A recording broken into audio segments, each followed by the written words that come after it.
کیست زن سرچشمه آبی حیات؟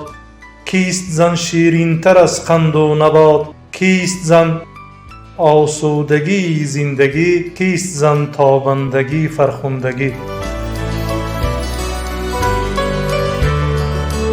کیست زن لطفی خوشی پروردگار؟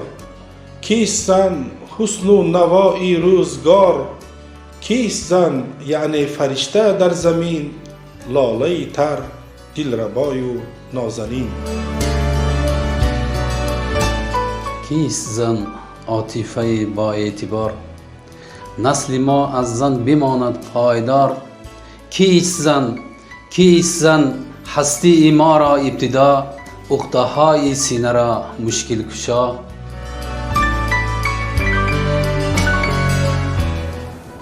کیست زن علامگان را رهبر است؟ کیست زن پیغمبران را مادر است؟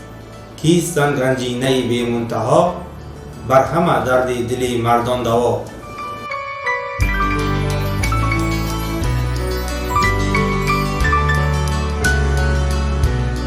زن نباشد زندگانی هیچ نیست، تاج شاهی کامرانی هیچ نیست.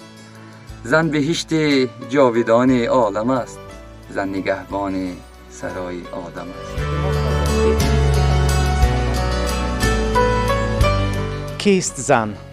بر مردمان تاجی سر است، دلبر است و خواهر است و مادر است. کیست زن؟ عالیه عزم و ثبات، زندگی بی زن کجا دارد نشاط؟